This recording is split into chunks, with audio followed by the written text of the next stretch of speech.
Bienvenue à la 29e partie du tutoriel de Flutter. Aujourd'hui, nous parlerons du Navigate. Le Navigate, au fait, c'est le fait de passer d'un écran X vers un écran Y ou bien de passer d'un écran vers un autre. Donc ici, au fait, c'est que la plupart des applications contiennent plusieurs écrans permettant d'afficher différents types d'informations. Par exemple, une application peut avoir un écran qui affiche les produits. Les utilisateurs peuvent ensuite appuyer sur l'image d'un produit pour obtenir les informations plus détaillées sur un nouvel écran. Donc on ira au niveau de notre éditeur et on essaiera de créer notre Navigate afin que vous compreniez comment ça fonctionne. Donc ici on maintient toujours la même structure de notre code. Vous aviez toujours le matériel de Dart qui a été importé, vous aviez le stateless, vous aviez le stateful et vous aviez le core. Donc ici toujours la même structure. On va à ce niveau-ci, au lieu d'avoir la colonne, on va essayer d'appeler la fonction listView que nous avions utilisée au niveau du tutoriel précédent. Donc vous aviez listView, je prends ça, c'est bon. On va devoir enlever l'alignement puisqu'on n'en a pas besoin. Et ici, on va devoir mettre par exemple comme nom restaurant, menu. J'utilise ça par exemple. Et au niveau de la taille, je vais mettre la taille à 40. Et après ça, vous aviez un padding. On va devoir supprimer ça et on va créer une colonne. Bon, une ligne, pas une colonne, une ligne. Ok, donc je crée ici une ligne, c'est bon. Et au niveau de la ligne, vous auriez bien sûr quelques informations. Vous pourriez lui demander d'effectuer un alignement des différentes informations qui seront à l'intérieur. Donc on aura celui-ci. On va appeler cette fonction pour effectuer un espace entre les différentes informations qui seront à l'intérieur de nos enfants. Ok, donc ici on va essayer d'ajouter l'image. Donc vous aviez cette fonction qui a été utilisée au niveau du tutoriel précédent. J'ai déjà une image au niveau de mon répertoire image que j'ai appelé food.jpg. donc j'aurai ça. Je vais vous montrer en fait mon image. Je clique ici et vous aviez image, le répertoire, et vous aviez deux images. Vous aviez food et vous aviez vegetable. Donc au niveau du food, vous aviez cette image que je demande d'afficher. Donc normalement, si vous vous rappelez au niveau du tutoriel précédent, on a eu à déclarer les différentes images à ce niveau-ci. Donc je crois que c'est bon, je ferme ça et je retourne au niveau de mon code. Ici, je vais tout simplement créer un bouton de type flat. Donc je crée ce bouton et on va devoir ajouter les différentes informations. Je reviendrai plus tard à ce niveau-ci parce que c'est lorsqu'on aura à cliquer sur ce bouton qu'on aura bien sûr à naviguer vers l'autre écran. Donc à ce niveau-là, on reviendra plus tard. Donc ici, je vais tout simplement créer mon icône. Donc j'aurai ça c'est bon, et j'aurai l'icône. Pardon, okay. Donc vous avez l'icône et vous pourriez utiliser, je vais prendre food. Ok, je vais prendre du fast food à ce niveau-ci. Ça c'est bon. Et on va essayer de lui ajouter une couleur.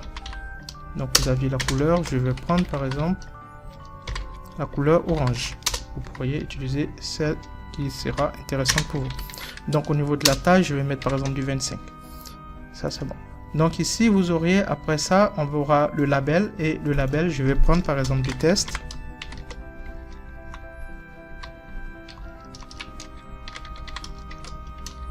Et au niveau de mon test, je vais appeler ça par exemple détail. Vous aviez par exemple ça. Je termine par une virgule. Ça c'est bon. Je vais vérifier. Apparemment j'ai supprimé une parenthèse de trop à ce niveau-ci. Ok. Donc ici il doit avoir une parenthèse. Donc je termine ici. Okay. Donc ici nous sommes toujours au niveau de la ligne. On va après ça essayer de lui ajouter un test. Je copie ce test-ci, je le copie et je l'ajoute après la ligne.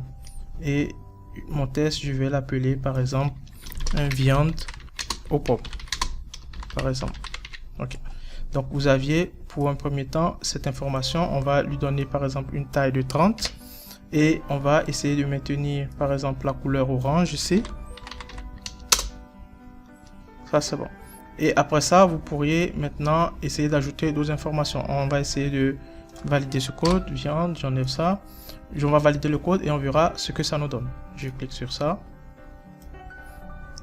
Et vous aviez pour commencer votre petite image, vous aviez votre test du nom de viande aux pommes et vous aviez le bouton flat icône qui est grisé parce qu'on n'a pas encore ajouté les informations. On va essayer d'ajouter encore une deuxième information à ce niveau-ci. Donc qu'est-ce qu'on va faire? On va tout simplement copier toutes les informations qui sont à partir de notre padding. Je copie, donc vous aviez le row, vous aviez ça et vous aviez toutes ces informations, on va le copier. Donc après l'avoir copié, je me mets toujours au niveau des enfants de mon list view, donc ici, et je vais devoir le coller. Donc lorsque je le colle, je suis maintenant à ce niveau-ci. Donc ça c'est la deuxième partie. Une seconde, je vais corriger ça. Ok. Donc on est à ce niveau-ci. Ok, ça c'est la deuxième partie que nous allons devoir ajouter. À ce niveau-là, je vais ajouter mon deuxième test. Mon test ici, ça sera vegetable. Je vérifie encore une fois de plus. C'est celui-ci. Vous aviez ce test-ci.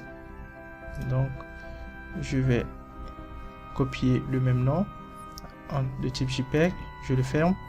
Et vous aurez encore un bouton de type clic. Vous aurez ici, on va changer au fait la couleur. On va la mettre par exemple en verte. Ça c'est bon. Ok. Et on va descendre. À ce niveau-ci, on va lui donner un autre nom. On va lui donner par exemple on peut lui donner légumes. Ou bien on peut lui donner un nom du type, je sais pas trop. Ok, on va vérifier ça. On va mettre par exemple légumes au fromage. Légumes au fromage. On a ça. Ok, on va essayer de changer la couleur au niveau du test. On va prendre par exemple du vert. Ok, et ça c'est bon. On va valider et on verra ce que ça nous donne. Je clique sur ça. Ok, et là vous aviez normalement la première image avec le test et vous aviez la deuxième image avec le test. Vous aviez des tailles qui est grisé au niveau des deux côtés. On va aller maintenant créer notre deuxième page. On va venir à ce niveau là. On va tout simplement cliquer. On écrit state, st, et ça nous donne stateless. Donc on va créer notre stateless. On va appeler notre page par exemple seconde page. Ça c'est bon. Et après ça, on va tout simplement essayer de créer notre seconde page. On va récupérer toutes les informations au niveau de notre première page à partir du scaffold. Donc je me mets au niveau de mon scaffold. Je copie toutes ces informations. Je m'arrête au niveau du scaffold. Ça sera ma deuxième page. Et au lieu d'avoir un conteneur de retour, j'aurai un scaffold de retour au niveau de ma deuxième page. Donc ici, on reste toujours au niveau de notre deuxième page. Ici, vous aviez tutoriel en français. On va le différencier avec ça. Ça, c'est bon. Et on a toujours le app bar. On va peut-être essayer de changer pour voir si on peut avoir un autre app bar. On peut prendre n'importe lequel. On peut prendre quelque chose d'un peu différent. Ok, je vais prendre ça, ça c'est bon. Et on va essayer de lui donner par exemple la couleur de notre app bar. On va le mettre par exemple en noir. Donc je prends du noir. Donc ici, ça c'est bon.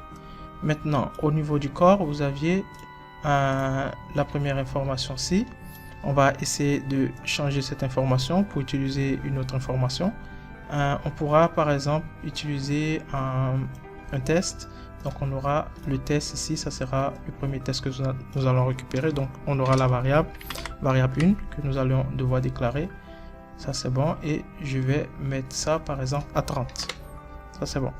Et après ce test ici, bon, je peux lui ajouter un padding. Je vais copier ce padding-ci. Je vais me mettre vers le haut. Je vais lui ajouter un padding. Ça c'est bon.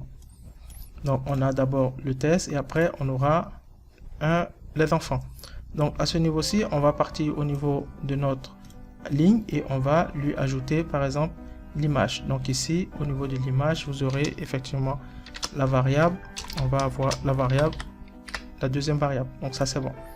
Et ici, on n'aura pas besoin de clics. Donc on va devoir effacer le bouton flat. Donc tout ce qui est flat, on l'efface et on maintient seulement cette information. Et après ça, on va maintenant, on a la deuxième information, on va devoir utiliser ce test, on va mettre cuisson. Je prends par exemple ça, je mets cuisson. Et vous aurez votre test à ce niveau-ci. Le test il sera du 30, on va le mettre ici en noir. Ça c'est bon. Après avoir fini cette étape, on va essayer maintenant, on va supprimer le reste du bas et on va essayer de lui ajouter un simple test. Donc au niveau du test ici, on aura un test. Je vais bien sûr, avant d'ajouter le test, je vais essayer de lui ajouter un conteneur. Je prends un conteneur, ok, ça c'est bon. Et on lui donne une petite taille de 200 par exemple au conteneur. Et à l'intérieur, on va maintenant ajouter notre test. Donc ici, il y aura l'enfant et on aura maintenant notre test. Donc on va récupérer les informations de ce test-ci. On va le copier au niveau de notre enfant et c'est bon. Et au niveau d'ici, on va essayer de lui ajouter un test. Concernant le test en question, on va voir si on peut lui donner une certaine taille, peut-être, je sais pas, peut-être du 30 ou bien on va le laisser sans. Ok, ici je vais enlever d'abord le style et je vais copier un test pour ajouter à ce niveau-ci. Donc ici vous avez mon test, je vais copier ça, je colle un test ici pour que ça soit plus long afin de pouvoir utiliser le scroll. Donc ici vous aviez la première cuisson, ok, je corrige ça, c'est bon. Vous aviez la première variable, la deuxième variable ça sera l'image et la première ça sera tout simplement le test qui sera affiché. Et le test on a pris du 30. Donc qu'est-ce qu'on va faire? On va devoir déclarer ces deux variables. Donc je prends ça, j'aurai la valeur 1 et j'aurai encore la deuxième valeur. Donc final, et on va déclarer la deuxième valeur, vous aurez la deuxième valeur qui sera valeur 2. Ici vous avez une erreur, il faut tout simplement créer un constructeur. Donc je clique sur une et je crée constructeur. Et automatiquement il vous crée un constructeur et ici tout est correct.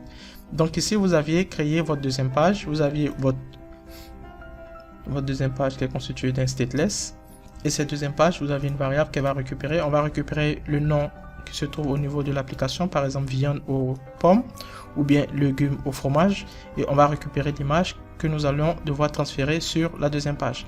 Donc après avoir créé la deuxième page, on va partir au niveau de notre première page et on va devoir mettre en activité notre bouton presse. Donc à ce niveau-ci. Donc je clique sur ça. On a ici notre bouton presse que nous allons devoir créer. Donc j'aurai ça et ça. Ok. Donc à ce niveau-ci, on va créer les informations concernant notre bouton presse. Donc ici, vous auriez plusieurs fonctions. Faites attention au fait à la fonction que vous allez devoir utiliser parce que c'est très important. C'est grâce à cette fonction que vous pourriez normalement effectuer le transfert d'une page vers une autre page. Donc ici, vous auriez, comme dit, on va tout simplement déclarer une fonction de type route. Et cette fonction, elle va appeler la fonction material page route. Donc après ça, vous aviez plus ou moins une petite habitude à ce niveau-là, on met une virgule. Et ici, vous aurez bien sûr le builder. Donc vous aurez un builder contexte ici et on aura la valeur contexte. Donc ça, c'est pour commencer. Donc après avoir eu ça, on va ouvrir nos parenthèses et à ce niveau-ci, on va devoir ajouter nos différentes informations. Ça, je le mets à ce niveau-là pour que ça soit un peu plus clair à mon niveau. Donc ici, vous avez le builder contexte et ici, vous aviez votre fonction. Ce qu'on peut faire, on peut supprimer ça. On met la flèche et on va devoir appeler notre fonction qui s'appelle seconde page. Donc vous aviez votre fonction du nom de seconde page que vous appelez. À l'intérieur, elle contient la variable 1 et vous aviez après la variable 2. Donc ici, la première variable, ça sera tout simplement celle que nous récupérons, c'est-à-dire je prends par exemple viande aux pommes, c'est celle que je vais transférer à la deuxième page et vous aurez l'image, on aura la première image qui est ici, on va la transférer à la deuxième et c'est tout. Le tout a été effectué, maintenant il faut utiliser la fonction qui permet de partir d'une page X à une page Y. Donc ici je me mets là et j'appelle maintenant ma fonction du nom de navigateur .off et on ajoute le contexte et on appelle la fonction push et on ajoute le route, c'est tout. Donc vous voyez, c'est très simple. Vous aviez le matériel qui est appelé et vous aviez les différents contextes. Vous appelez après la seconde page et cette fonction vous permet de passer d'une page X à une page Y. Donc ici on va copier les mêmes informations au niveau de notre press et on va le coller au niveau du deuxième press qui a été créé. Donc je copie ça, ça c'est bon et je pars au niveau de mon deuxième détail à ce niveau-ci. Je descends ici, je vais mettre une parenthèse et je mets après ça et je colle mes informations à ce niveau-là. On va devoir changer après ça l'image. Ici, l'image, c'est celui-ci. Et au niveau du test, ça sera celui-là, lorsqu'on cliquera sur le deuxième détail. Donc ça, c'est bon. On va valider et vous verrez ce que ça donne. Ok. Donc ici, vous voyez, on est sur la première page. Vous aviez maintenant les détails qui sont actifs. Donc si on clique sur le premier au niveau de viande aux pommes, on part automatiquement sur la deuxième page. Vous avez le titre qui est différent, la part qui est différent. On récupère le nom du menu. Vous aviez l'image et vous aviez au fait la cuisson à ce niveau-là. Vous aviez le retour en arrière. Donc si on clique encore sur celui de légumes au fromage, je vais corriger fromage. J'ai mis fromage au fromage. Ok, on verra ça après. Okay, je vais valider, pas un problème. Ici aussi, je mets fromage. Ok, je revalide.